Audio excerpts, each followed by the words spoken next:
আমি স্মৃতির ভাই। বাসা আমি Ripon. Nice to meet you. Same to you ভাই। তা তোমার বাবা মা কোথায়? জি আমার বাবা মা যশোরেই থাকে। যশোর কোথায়? কাজীপাড়া মেন টাউনে থাকে। ভাই বোন আছে আর? জি আমার ছোট দুইটা বোন একটা ছোট ভাই আছে। বোনদের বিয়ে হয়ে গেছে? না বিয়ে হয়নি। আমার একটা বোন অনার্স ফাইনাল ইয়ারে পড়ছে, আর একটা বোন কলেজের ফার্স্ট ইয়ারে পড়ছে, আর আমার ছোট ভাইটা ক্লাস 9-এ পড়ছে। মা, বোনদের বিয়ে হয়নি। তুমি এখন কি করছো? জি আমি তো অনেক কিছুই করি। আপনি স্পেসিফিকলি যা জানতে চাচ্ছেন আমাকে জিজ্ঞেস করলে আমি অ্যান্সার দিতে পারবো। মানে আমি ডেফিনেটলি জানতে চাচ্ছি যে তুমি এখন কি কাজ করছো, মানে কিসে আছো? জি আমি একটা সরকারি চাকরি করি। আমি রোডস অ্যান্ড হাইওয়েতে আছি। আমি সিভিল ইঞ্জিনিয়ার, আর পাশাপাশি ফ্রিল্যান্সিং করেও টাকা আর্ন করি। তা ভাইয়া তোমার স্যালারি কত? জি ভাবি এটা কেমন কোশ্চেন হলো? আরে এইটাই তো আলটিমেট কোয়েশ্চেন। একটা মানুষকে তুমি আমাদের সাথে ইন্ট্রোডিউস করাতে নিয়ে এসেছো, তাও আবার বিয়ের ব্যাপারে। তো সে জব করে, স্যালারি কত পায় সেটা জানতে হবে না? ভাইয়া কত? জি মানে একটা সরকারি চাকরিতে পে স্কেলে যেমন বেতন হয়, আলহামদুলিল্লাহ এখন পে স্কেলের অবস্থা ভালোই। সো ঠিকঠাক চলে যাবে। আমার আর্থিক সামর্থ্যে মোটা চালের ভাত খেয়ে, মোটা কাপড় পরে, মাথার উপর ছাদ নিয়ে আমরা একসাথে বাস করতে পারবো। রিপন, বর্তমানের যুগে শুধু মোটা কাপড়, মোটা চালের ভাত আর মাথার উপরে একটা ছাদ থাকাটাই যথেষ্ট নয়। Life is more than that.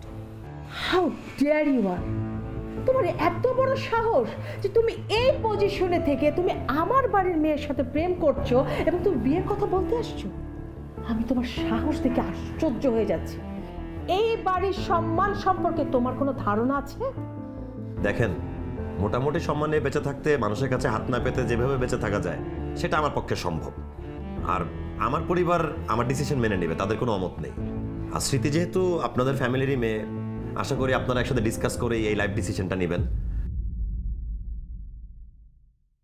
স্মৃতি, আমি তোমাকে বলেছিলাম এটা আমাদেরকে ফেস করতে হবে। যাই হোক, তোমার যেহেতু লাইফের ডিসিশন, তুমি তোমার ফ্যামিলি মেম্বারদের সাথে ডিসকাস করে তারপর নিবে, এবং যা ভালো হয় তাই করবে। আর আমি তোমার জন্য ওয়েট করব, সমস্যা নেই। রিপু, রিপু কথাটা শোন। রিপু, তোমরা কি করলা এটা? আমি প্রথমবার একটা মানুষকে বাসায় নিয়ে আসছি আর তোমরা ইনসাল্ট করলা। কি আশ্চর্য, তুমি এভাবে রিঅ্যাক্ট করছো কেন স্মৃতি? যেই ছেলেটাকে তুমি নিয়ে এসেছো বিয়ের ব্যাপারে কথা বলতে, আমরা তার ব্যাপারে জানতে চাইবো না? আর ওই ছেলের কি স্ট্যান্ডার্ড আছে? তোমার রুচি সম্পর্কে আমি সত্যি অবাক হচ্ছি। এই ছেলের সাথে বসে যে আমি এতক্ষণ কথা বলেছি, এটা তোমার সৌভাগ্য। আর এই ছেলেকে যে আমি ঘাট ধাক্কা দিয়ে এতক্ষণ বের করে দিইনি, সেটা ওই ছেলের সৌভাগ্য।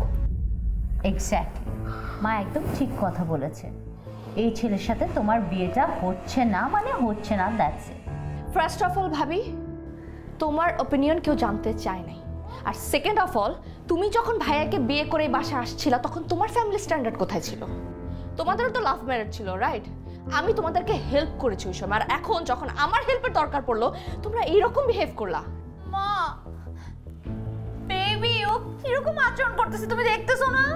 কি ব্যাপার স্মৃতি, তুই তোর ভাবির সাথে এরকম বেয়াদবি করতেছিস কেন? আমি করতে বাধ্য হয়েছি ভাইয়া, তুমি দেখছো যে ভাবি প্রথমে শুরু করছে।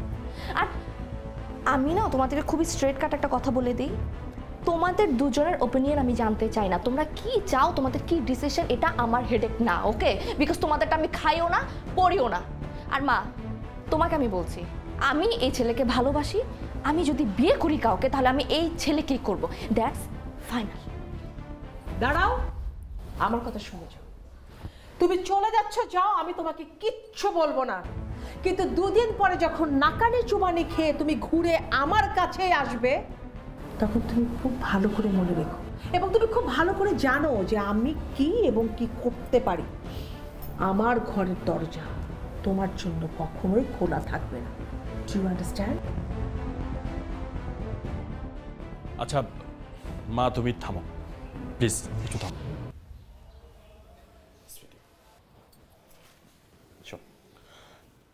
ছোটকাল থেকে তুই তোর লাইফে যতগুলো ডিসিশন নিয়েছিস, আমরা কি কখনো মানা করেছি? এবারও মানা করব।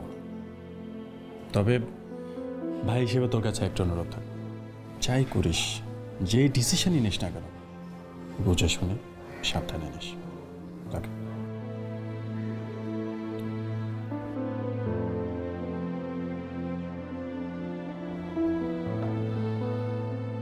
এটা কি হলো বাসা? মানে এটা তুমি কি করলা? কোথায় তুমি ওকে বুঝাবা, তুমি উল্টা ওরা উস্কায় দিলা, মানে কি হলো? অপেক্ষা করো, লোহা এখন অনেক গরম, উল্টাপাল্টা কিছু হয়ে যেতে পারে যদি আমরা তাড়াহুড়া করি। So just give it some time. Okay মা, কোনো চিন্তা করো না, ব্যাপারটা আমি দেখছি। আমার কিছু ভালো লাগছে না, আমি নিতে পারছি না।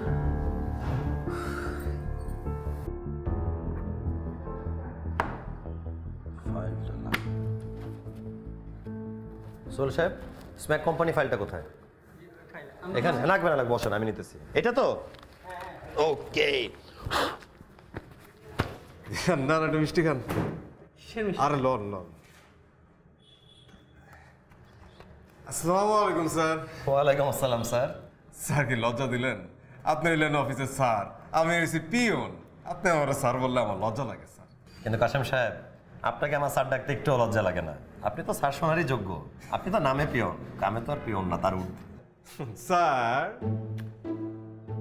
কি ব্যাপার কাশেম সাহেব, আপনার হাতে স্বর্ণের আংটি, সোনার ঘড়িও পরেন সবসময়, হাতে ব্রেসলেট স্বর্ণের, গলায় চেইন, দাঁতেও কি এখন স্বর্ণ নাকি? স্যার মাত্র 80,000 টাকা করাই ফেলাইলাম। ও বাহ, খুবই ভালো, খুবই ভালো, আপনাকে দেখতে অনেক সুন্দর লাগছে। ধন্যবাদ স্যার। তো মিষ্টির কারণটা কি কাশেম সাহেব? স্যার একটা সুসংবাদ আছে আর একটা দুঃসংবাদ আছে। সুসংবাদটা শুনি।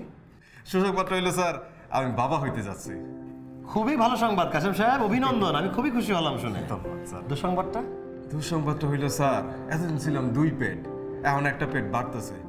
আমি একটা সামান্য পিয়ন হইয়া এই 3-3টা পেট কেমনে চালাবো স্যার, সেটা নিয়ে দুশ্চিন্তায় আছি। কে বলেছে আপনি সামান্য? আপনি তো অসামান্য, আপনি মহামান্য, আপনি অনন্য। কাশেম সাহেব, আপনার অ্যাকাউন্টে যত শত কোটি টাকা আছে এবং যে জমি জমা বাড়ি গাড়ি আছে, আপনি যে পিয়নের চাকরি কেন করেন বুঝতে পারি না। এটা তো পিয়নের ডেজিগনেশনকে অপমান করা হয়। স্যার কি পান খাইবেন? কাশেম সাহেব, আপনি আমাকে অনেকদিন ধরে অফিসে দেখছেন, আমার চা পান বিড়ি সিগারেট কোনো কিছু খাওয়ার অভ্যাস নেই। আপনার আসল উদ্দেশ্যটা কি সেটা মুখ খুলে বলেন। স্যার ওর একটাই সমস্যা, স্যার চা পান বিড়ি শিশি কিছুই খান না, না খাইলে কম কেমনে স্যার? কাশেম, ঝাড়া কাশেম তো একটু আমার কাজ আছে, জলদি করতে হবে, বলেন, তাড়াতাড়ি বলেন। স্যার হয়েছে কি, আপনার ডেস্কে একটা ফাইল আছে, এই ফাইলটা যদি একটু ছেড়ে দিতেন স্যার, আমার আসন্ন সন্তানের ভবিষ্যৎটা নিশ্চিত হয়ে যেত। কাশেম, আপনি আমাকে যতদিন ধরে চিনেন, আমার পক্ষে এই ফাইলটা সাইন করা সম্ভব না। সমস্যা আছে ফাইলে, সমস্যা থাকা ফাইলে আমি সাইন করি না, আপনি ভালো করে জানেন। আমি কারো তদবিরেই এই ফাইল সাইন করতে পারবো না, সরি। স্যার পান খাইবেন? ও স্যার তো পান খান না, খাইবেন? আমার বিশ্বাস স্যার পান বিড়ি শিশি সবই খাইবেন। স্যার তো নতুন বিয়া করছেন তাই না? তো ওই ঘরবালি যে সময় একটু চেঁচা দিব, কইব তো সবাই পারে তুমি পারো না কেন, তখন বেড়াগিরি কই, এই সময় সবই খাইবেন। কাশেম, আমার বিশ্বাস। আমি এখন কাজ করব, আপনি দয়া করে যান, আপনার কথা বলা শেষ হলো, প্লিজ যান। স্যার মিষ্টিটা খায়। ঠিক আছে, খাবো, থ্যাংক ইউ। আসি, আসসালামু আলাইকুম। ওয়ালাইকুম আসসালাম।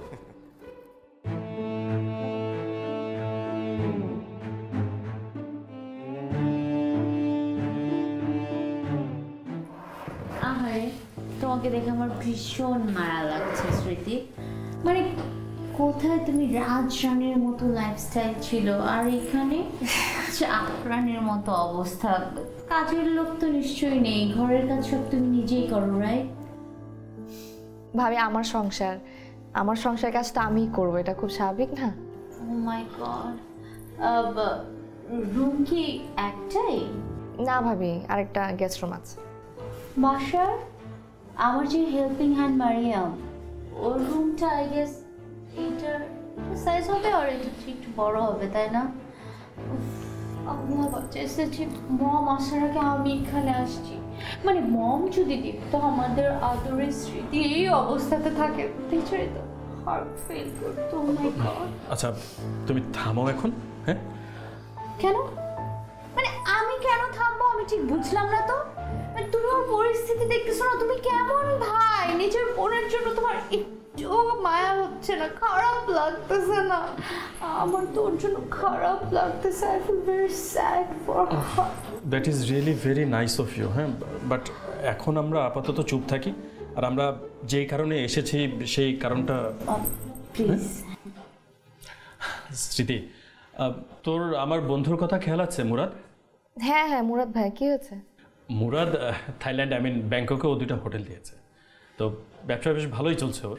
তো আমি চাচ্ছিলাম, আমি বলতে আমি, তোর ভাবি, মা, আমরা চাচ্ছিলাম আর কি যে তুই রিপনকে নিয়ে কয়েকদিনের জন্য একটু ঘুরে ওখান থেকে থাকা, ঘোরাফেরা, এইসব কিছুর ব্যবস্থা মুরাদই করে দিবে।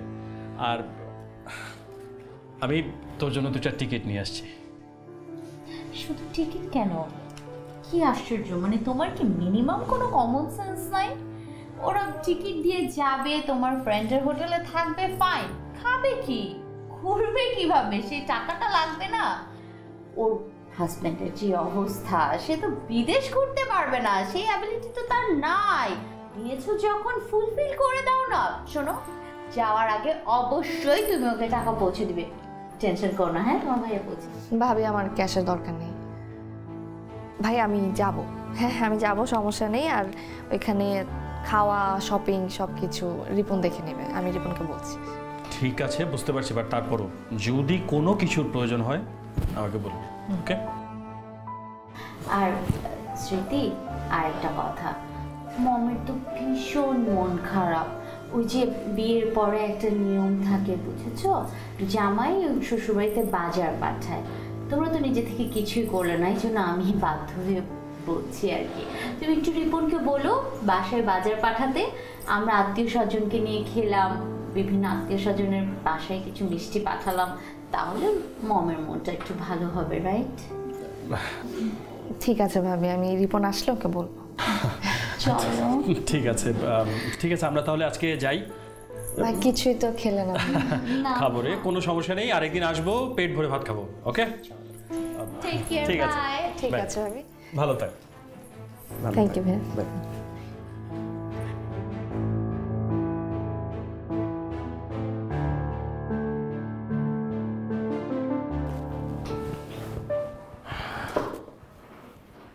রিপু, রিপু বলো।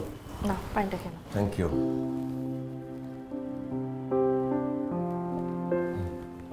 আচ্ছা শোনো, হাত মুখ দিয়ে ফ্রেশ হয়ে নাও, আমি খাবার দিচ্ছি, হ্যাঁ? একসাথে খাবো। কি তুমি কি আমার সাথে সুখী? না, আমি তোমার সাথে অনেক দুঃখে আছি। এখন হাত ছাড়া তরকারি পুড়ে যাচ্ছে। পুরো আমি নিজেই তো জ্বলে পুড়ে খাক হয়ে যাচ্ছি।